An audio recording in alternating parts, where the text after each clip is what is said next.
Emmotoka zino kubaddeko ekika kya Fuso Fighter namba UAK 237V ng'etomedde Noah namba UAT 751 nayo ng'etomedde taxi UAX 739L.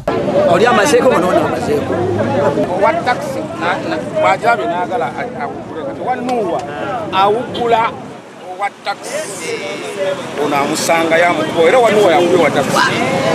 Abantu ababaddewo nga akabenje kano kagwa bategeezezza nti kavudde ku mugoba wa Fuso abadde avuga endiima ng'abamu ku basobeddwa baddusiddwa mu ddwaliro nga bali mu mbeera mbi.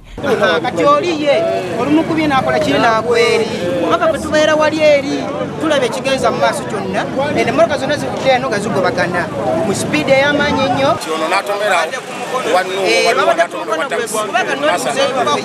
Poliisi y'ebidduka kuva bwayise etuuse mangu mu kifo kino okusobola okutaasa embeera ku bavubuka ababadde baagala okubba ebintu ku mmotoka ezifunye akabenje nga n'ebyokwerinda binywezeddwa mu kifo kino.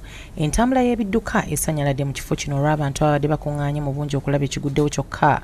Poliisi ekoze bwezingiri okulaba nti ebidduka biddamu okutambula. Abatuuze bategeezezza nti ekifo kino kattiro era ne bakubiriza abantu bonna abakozesa oluguudo luno okuvuga n'obwegendereza.